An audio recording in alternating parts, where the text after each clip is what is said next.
Sumainyo ang Panginoon, At sumainyo rin. ang pagpapahayag ng mabuting balita ng Panginoon ayon kay San Mateo. Papuri sa iyo, Panginoon.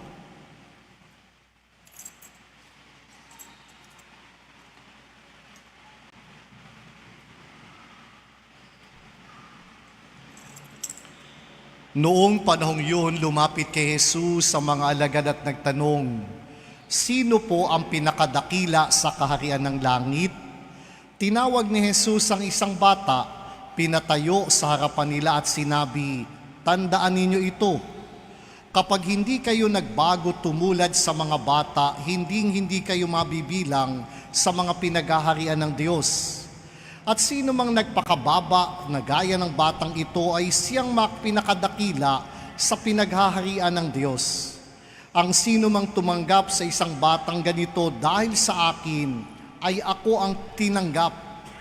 Ingatan niyong huwag kayong hamaki ng isa sa mga maliit na ito. Sinabi ko sa inyo, sa langit ang kanilang mga anghel ay laging nasa harapan ng aking Ama."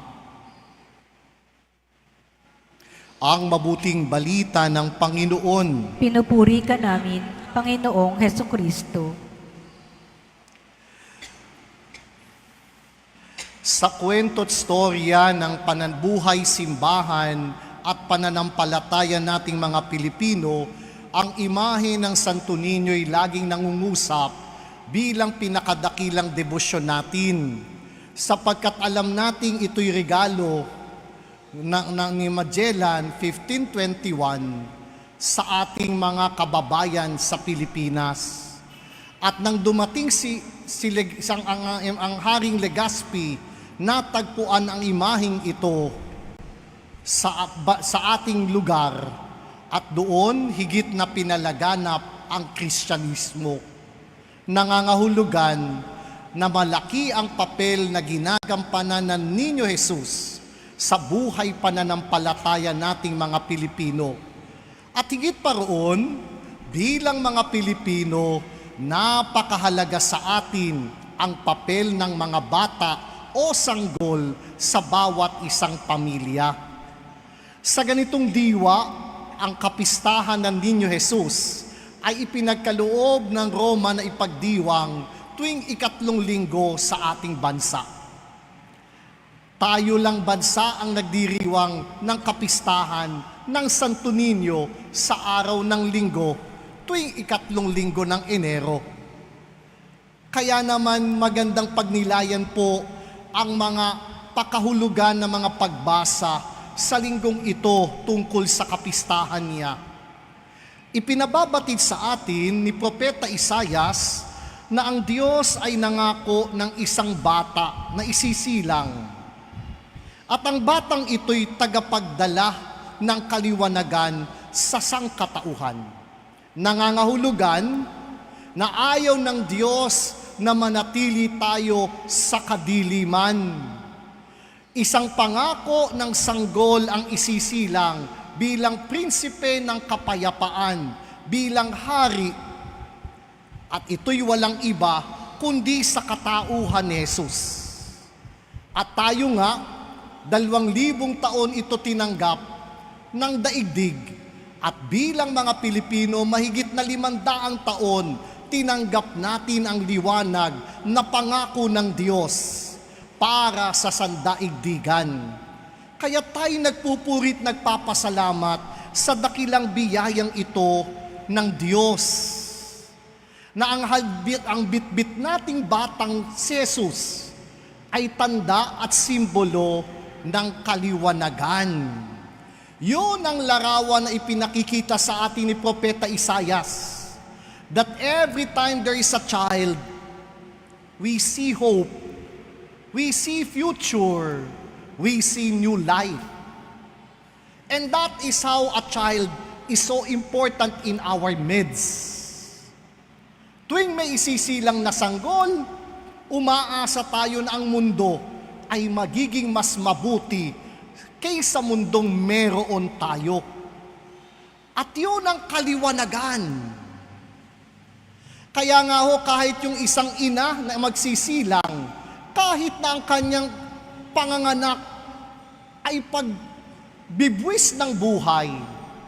Pag nakita niya ang sanggol mula sa kanyang sinapupunan, naiibsan ang hirap, naiibsan ang takot at pangamba, at napapaltan ito ng galak at kasiguraduhan ng kinabukasan para sa anak niya. Ganong uri ng liwanag ang handog ng bata o sanggol sa ating pamilya. At ganon din ang handog ni Jesus na Santo Niño, na tayo nakasusumpong ng lakas, pag-asa at biyaya, na tulad niya, siya ang liwanag ng ating buhay. Kaya naman, sa kwento at storya ng Ebanghelyo, nang tanungin si Jesus, sino ang pinakadakila sa kaharian ng langit? Hindi niya sinabing si Pedro na pinuno ng 12. Ano ang ginawa ni Jesus? Kinuha niya ang bata at pinagsabihan niya, tandaan ninyo ito, kapag hindi kayo nagbago at tumulad sa mga bata, hinding-hindi kayo mapapabilang sa pinaghaharian niya. Ang batian ho ngayon, Viva Pit Senior.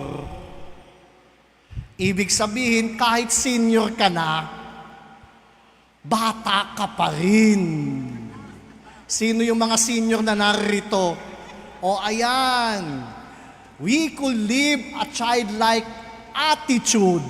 How?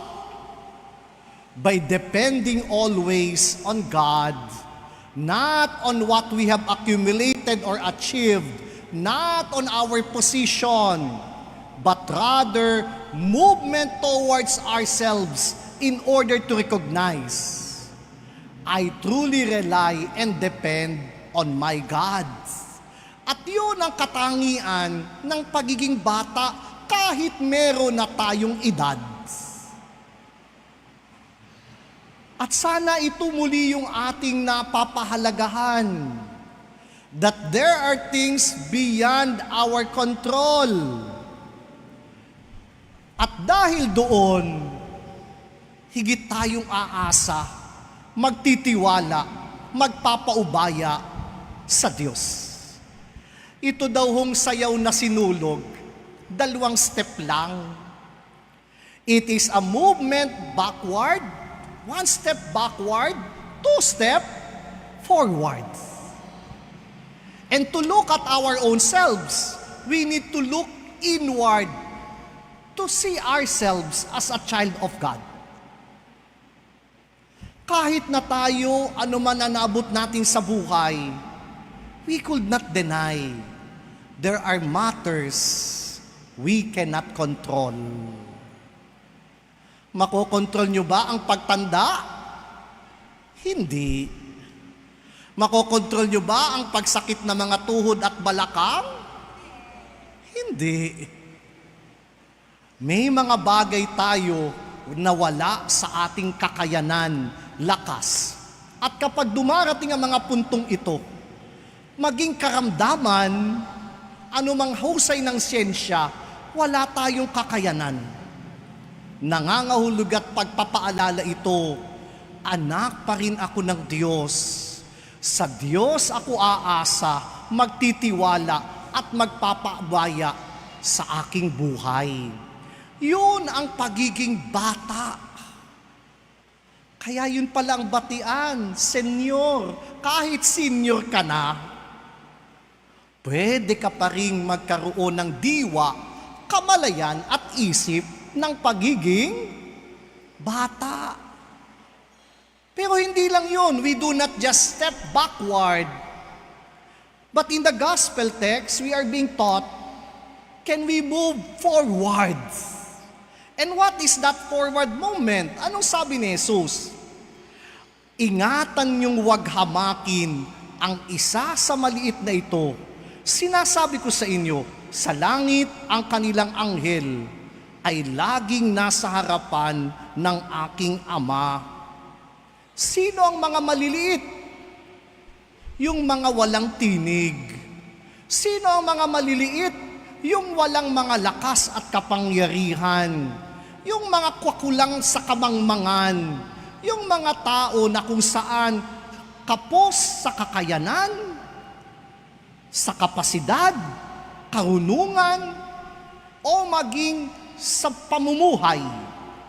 Ang mga maliliit na tinutukoy ni Jesus ay hindi lang yung maliit na pisikal, kundi sa ating paligid, meron tayong nakikitang mga maliliit, bunsod ng kahirapan, kakulangan ng kaalaman, kakulangan ng oportunidad sa buhay. Anong sabi ni Jesus? Huwag niyong hamakin ang mga ito.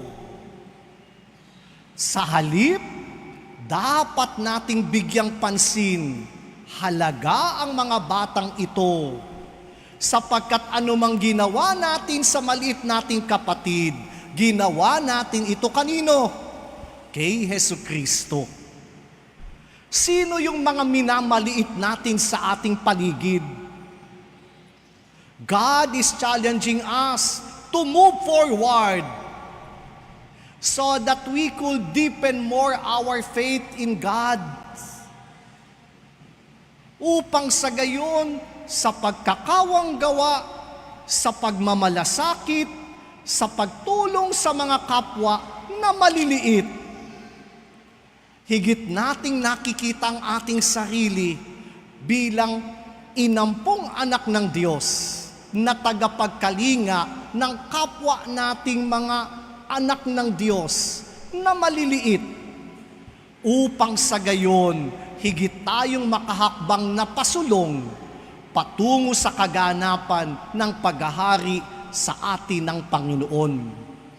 Kaya ang sinulog, paghakbang ng paatras, pero paghakbang ng dalawa, paabante, upang ang mga maliliit na ito'y maakay natin palapit sa ating Diyos, bunga ng ating kawang gawa at pagtulong sa kapwa, higit ang Ninyo Jesus ay napapahalagahan at nakikita natin sa ating pang-araw-araw na pamumuhay.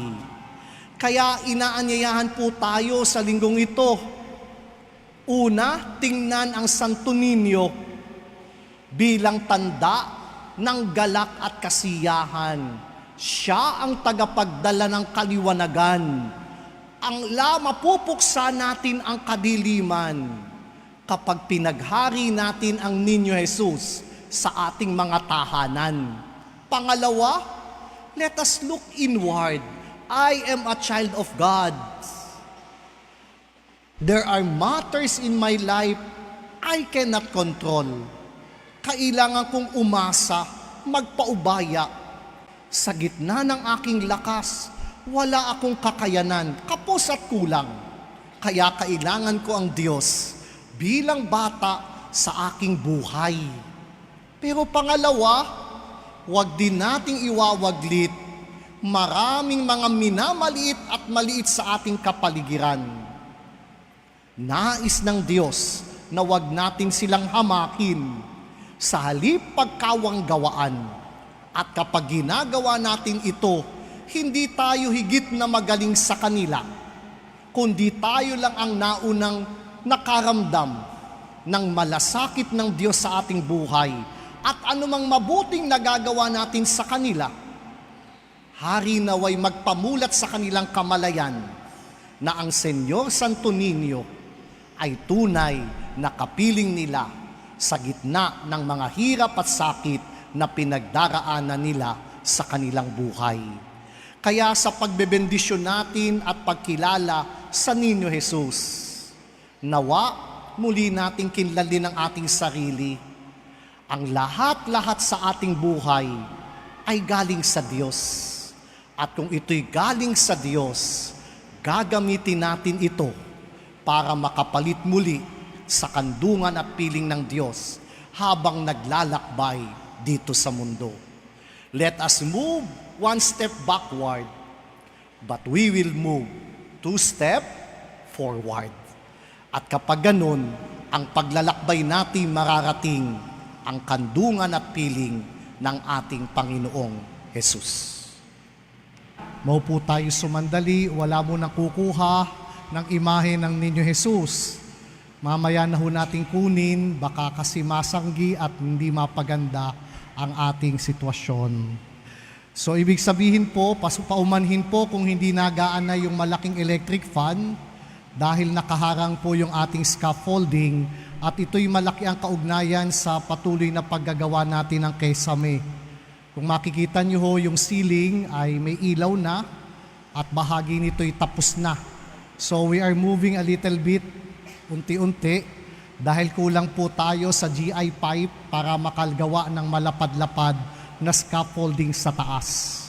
So we hope na pagkatapos ho yung choir loft, medyo malawak-lawak na yung mako-cover ng ating mga nagagawa ng support at yung gumagawa ho ng panel ay tutuling na rin sa paggagawa ng faring nang sa gayon, di mas matulin-tulin ho ang ating abot.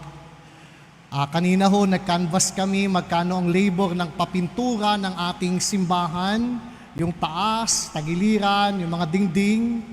So ang labor ho initially ay worth 800,000. Kasi sabi ko nga ho sa inyo, ang ating pinag-iipunan na ay yung pagpapapintura ng kabuuan. So yun ho ang initial, straight contract worth 800,000 pesos. And that is something that we need to gather with us before we disembark sa pagpapapintura. Kasi pwede na ho natin, kung tayo may sapat ng pera, pwede na ho nating unti-untiin para sa ganoon ay nagkakasabay-sabay na ang istorbo sa ating loob ng simbahan. So that is the initial coat ng pintor. So and anytime na medyo may kapasidad na ho tayo, di papalaot na lang ho tayo para masimulan na yung mga crack ng dingding ay mamasilyahan. Pati daw ho yung pinto ay babarnisan do sa 800,000. Kaya we will try to figure it out how to raise fund para po sa pintura at yung materyales tayo na ho ang magpro-provide para higit tayong makamura. So kaya ho yun ang ating isasaalang-alang. With that, halos patapos na po yung ating third phase ng Sanctuario de San Roque Columbarium. May mga glass na po yung isang side. Nagkakabit na rin po sa 4 pang sides. So kaya ho, baka iniisip nyong tumulong at mananais na magkaroon ng vault sa ating simbahan, di ito po yung tamang panahon para po makakamit natin ito sa higit na mababang halaga na worth 65,000 pesos. Kaya we hope, baka sakali na magmamahal na araw tayo, maayos ng Kesame natin. At naghahanga din ho tayong bago magfiesta ang Senyor San Roque, nakapintura na ang ating nave. So we pray and beg the grace of God that everything might happen and be realized according to His will.